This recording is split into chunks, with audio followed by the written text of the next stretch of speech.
It's Terrific Tuesday, August the 25th, and welcome to the reading of the Mansfield News Journal. We begin today's reading with the area deaths. Linda Gay Lewis, 69, of Mansfield, passed away early Sunday morning, August 23rd, at Ohio Health Mansfield Hospital.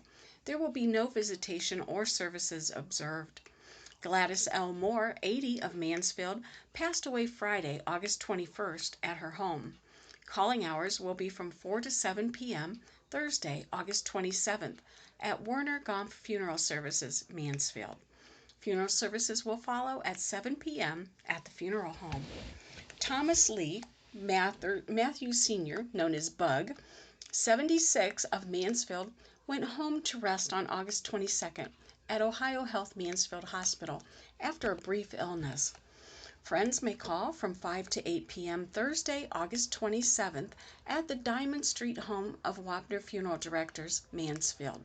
Funeral services will be held at 1 p.m. Friday, August the 28th at the funeral home conducted by Pastor Hans Lang, with additional visitation 1 hour prior to the service from 12 to 1 p.m. Loretta Mae Barnhill, also known as Letty, 80 years old, of Fredericktown, went to meet her Savior on August 23rd. Family and friends may visit from 5 to 8 p.m. on Wednesday, August 26th at the Diamond Street home of Wapner Funeral Directors. An additional hour of calling will be held from 10 to 11 a.m. on Thursday, August 27th at the funeral home. Funeral services will follow immediately at 11 a.m. Esther F. Shrewberry, 88, of Mansfield, passed away Friday, August 21st, at Country Meadows Care Center in Belleville. Funeral services will be held at 2:30 p.m. Friday, August 28th, at the Ontario home of Wapner Funeral Directors in Ontario. Friends may call 1 hour prior to the service from 1:30 to 2:30 p.m. at the funeral home on Friday.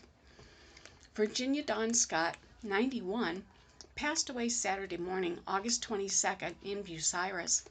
A public graveside service will be held 10:30 a.m. Friday, August 28th at the Mansfield Memorial Park. Well, friends, this concludes the area deaths listed on the Tuesday Mansfield News Journal. So, on to our first article. Colonel Gary McHugh promoted to Brigadier General.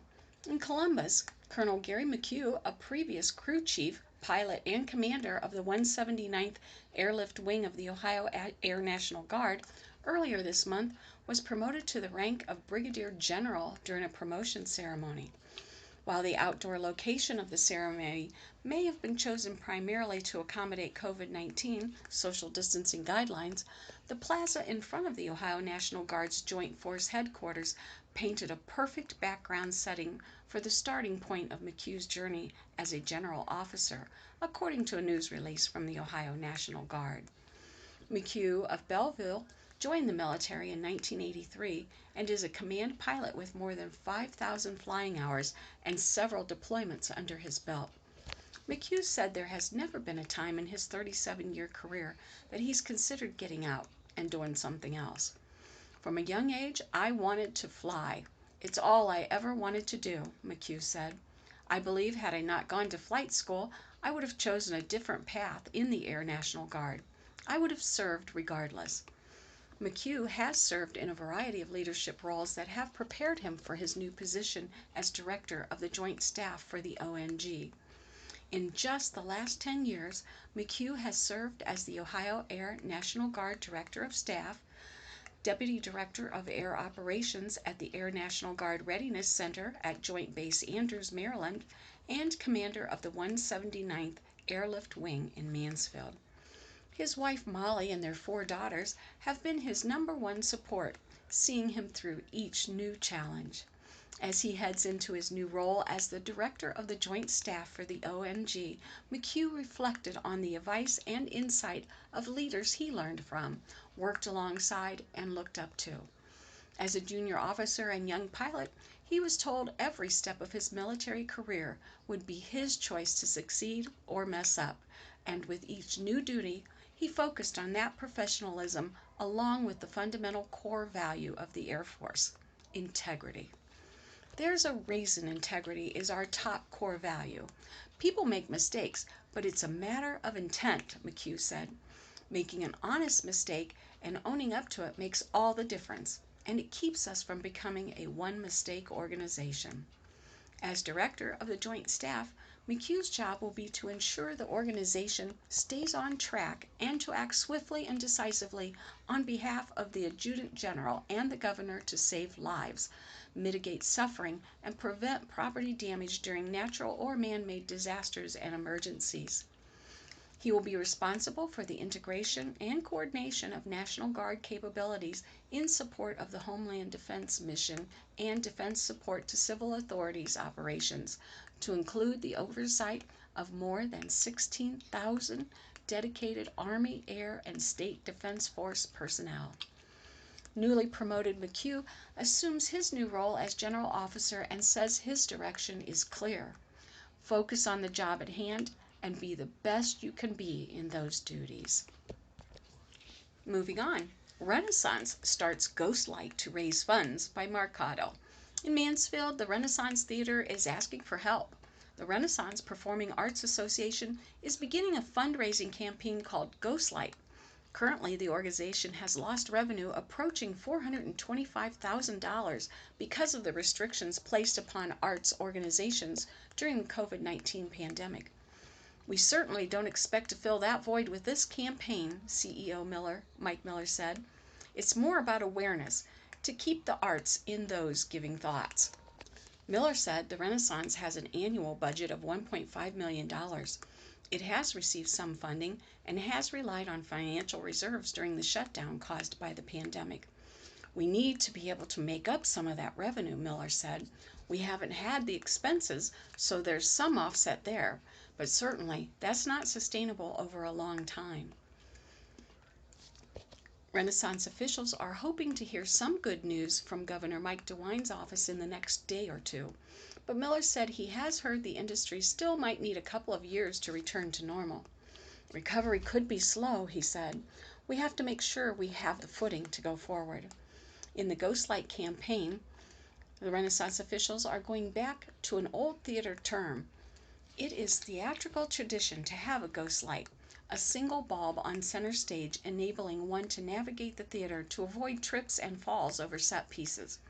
At the Renaissance, the ghost light also serves as a beacon for those charged with bringing the stage to life and to welcome the next group of patrons to relish the emotional experience that only live performances provide.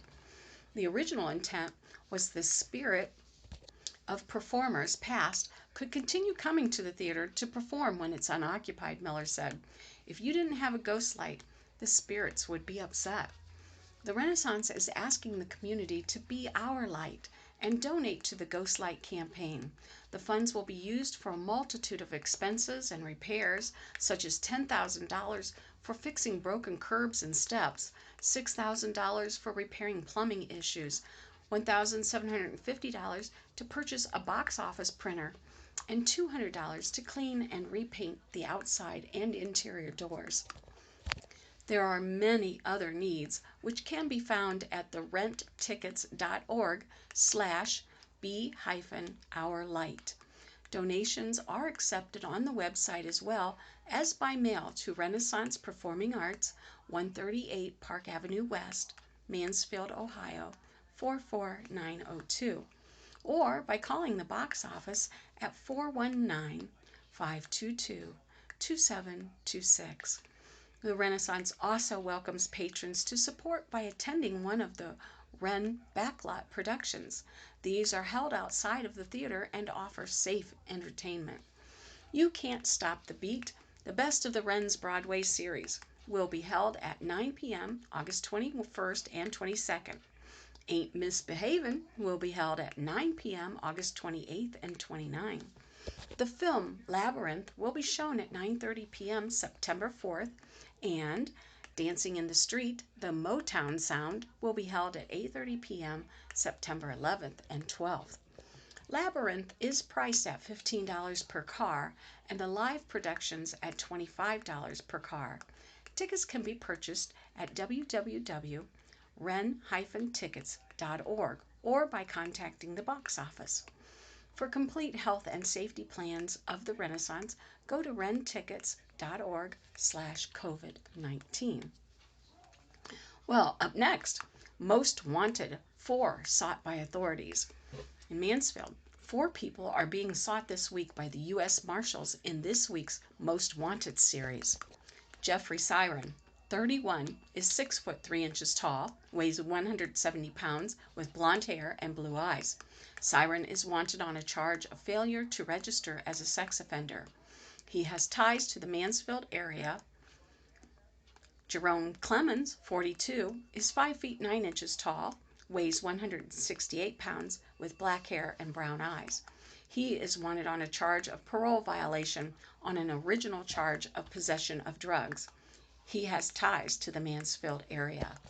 Jeanette Sykes, 39, is 5 foot 4 inches tall and weighs 130 pounds, with brown hair and brown eyes. She is wanted on a charge of failure to appear for a change of plea on aggravated possession of cocaine. She has ties to the Mansfield area as well. Sheldon, 40, is 5 foot 10 inches tall, weighs 212 pounds, with black hair and brown eyes. He is wanted on a charge of illegal conveyance and has ties to the Mansfield area.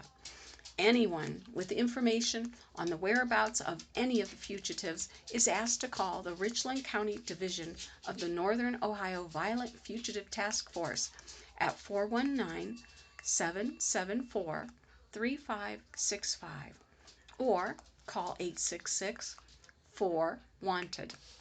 People also can text the keyword WANTED and send a tip to 847-411 or go to a link at usmarshals.gov/district/OH-N/fugitives.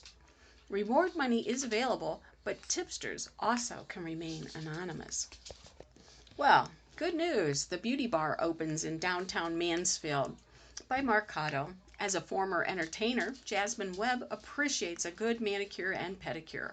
I know what it's like to get your nails and toes done and pay $130, she said. She doesn't want her patrons to have foot that kind of bill at her new downtown business, the Beauty Bar at 12 South Park Street.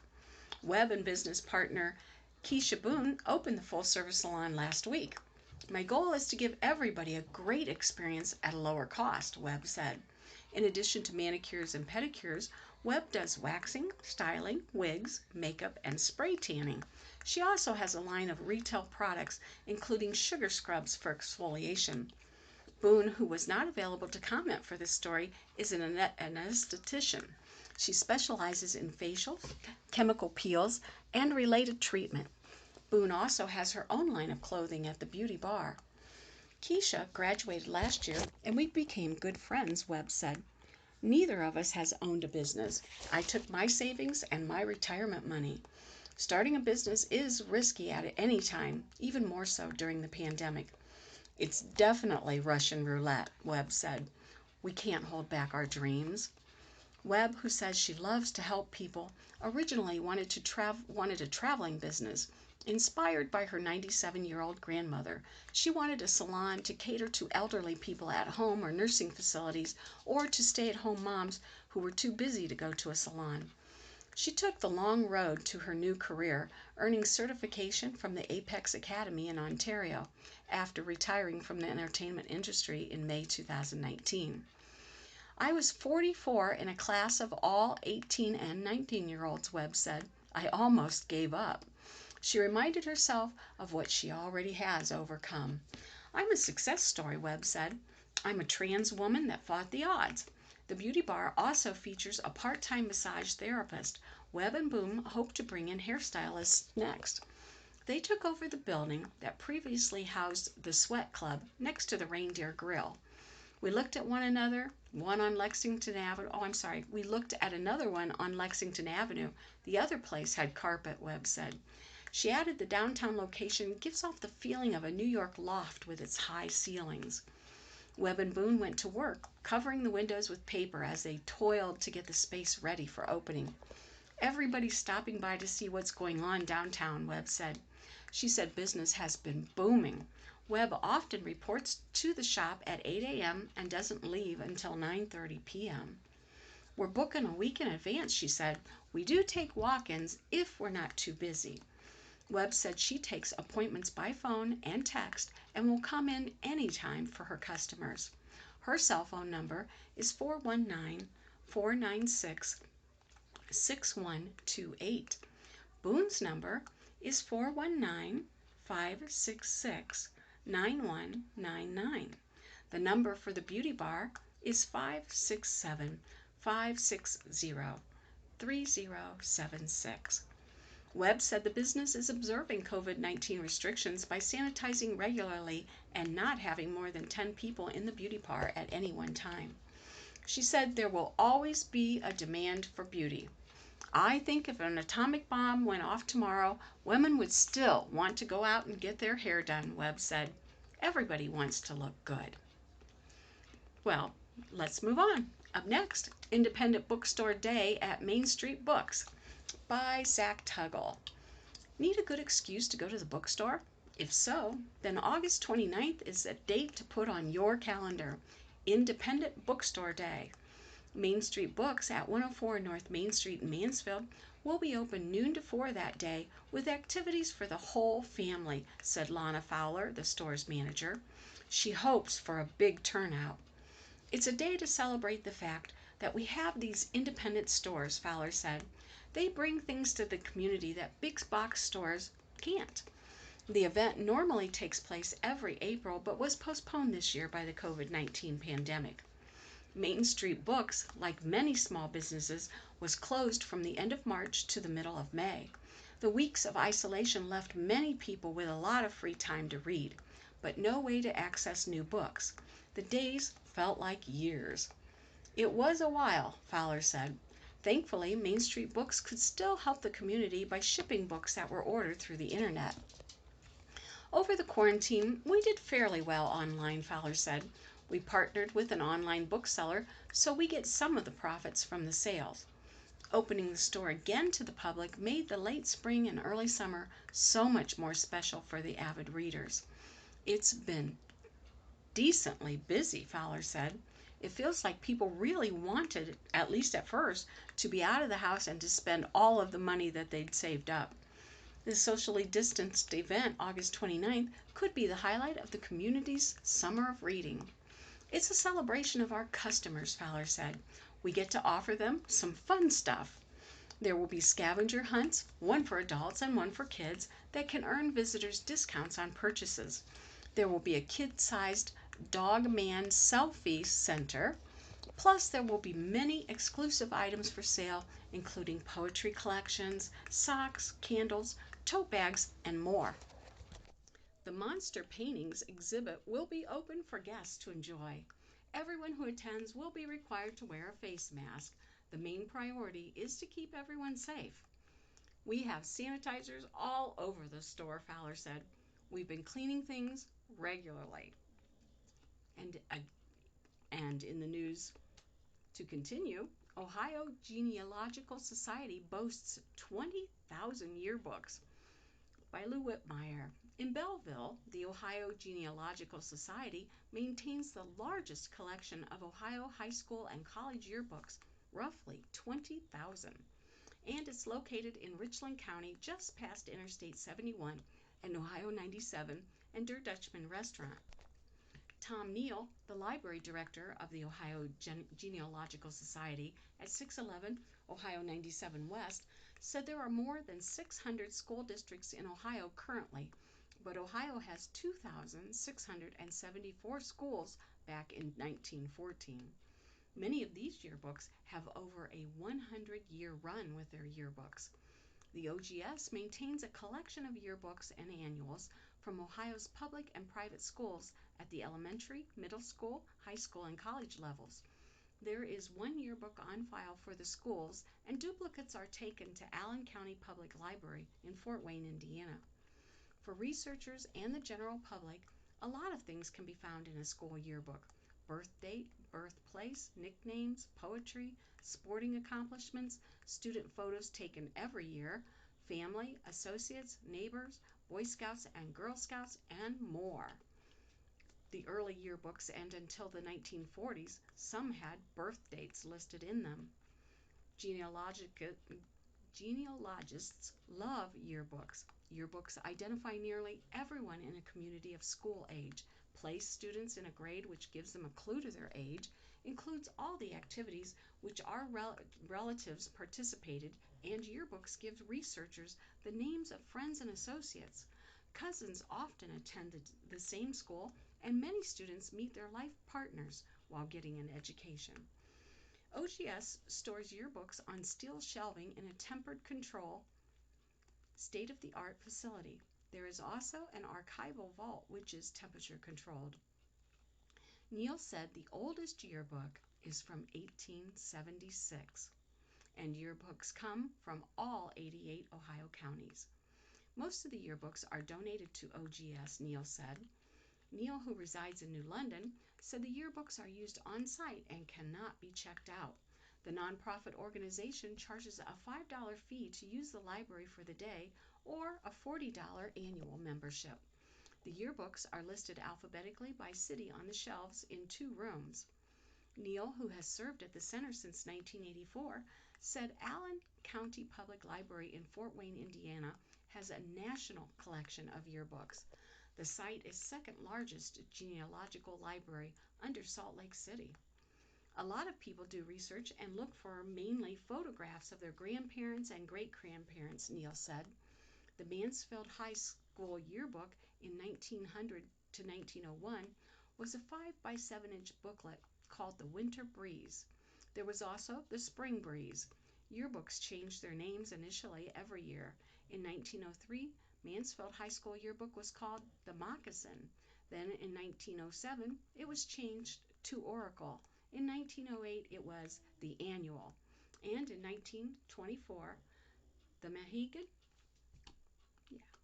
Neal said in some rural areas, photographs of the seniors were pasted into the yearbook with glue.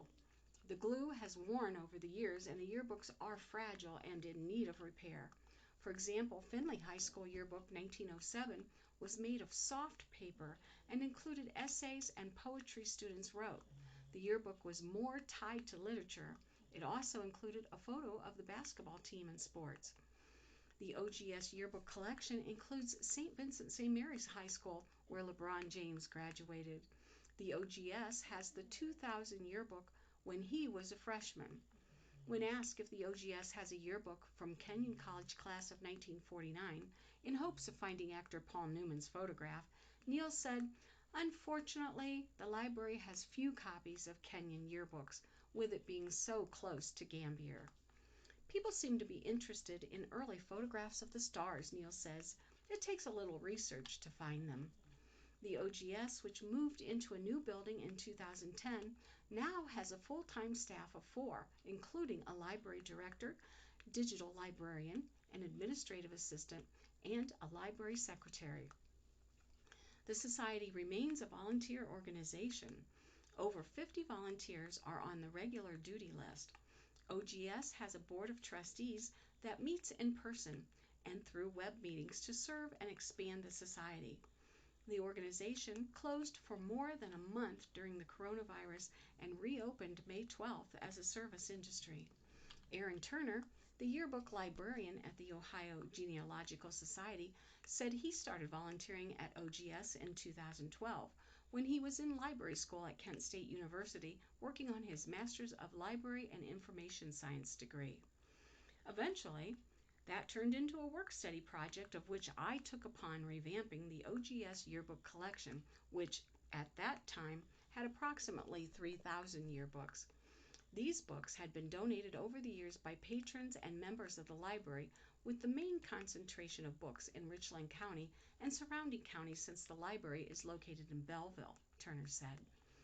The OGS was founded in 1959 in Mansfield by Dr. William Houston, Dr. David Massa, and Dr. Betty Reed, all local physicians. The Ohio Genealogical Society is open 9 a.m. to 5 p.m. Tuesdays through Saturdays. During COVID-19, masks and social distancing are required. The organization is privately funded by its members. The OGS has digitized some older yearbooks, and a list of all the yearbooks the OGS has on its website are at www.ogs.org. Anyone who might want to donate a yearbook can contact Neil at 419-886-1903. A volunteer writes to the schools for yearbooks information. The OGS gets many of its older yearbooks from family members after someone passes away. The ones it has the most difficulty getting are from the 1970s, 1980s, and 1990s, Neil said. Neil said he personally enjoyed looking up his grandmother's yearbook photo. She went to Ohio Wesleyan, as did Neil. I could look at the activities she was in and look at the buildings. They're still all the same buildings. You get to learn a lot about history looking at the buildings, he said. There's a lot of history inside this library, and stories could be told daily. A lot of people drive by here, and they don't even know it's a library, Neil said. Up next, owners of Wokano's Open Home Asian Bistro by Lou Whitmire in Ontario. A new Chinese and Thai restaurant opened Thursday in the city.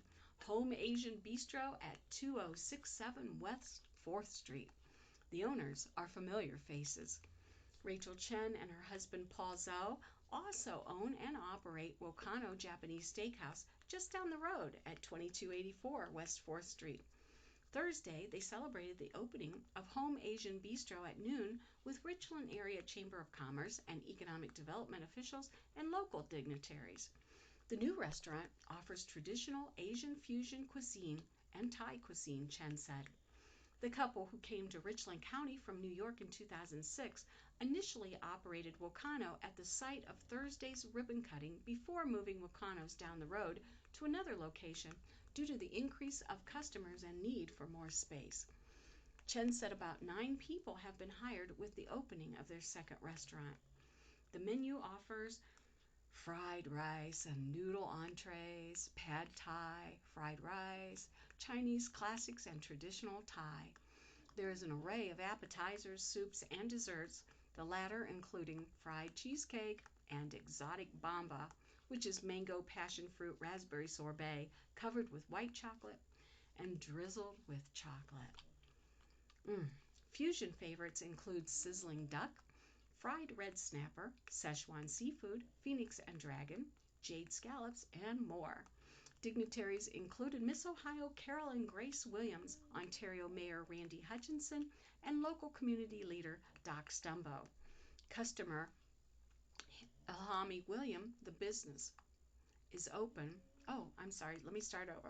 The business is open Monday through Thursday from 11 a.m. to 9:30 a.m. Friday, and Saturday from 11 a.m. to 10 p.m., and Sundays 11 a.m. to 9:30 p.m.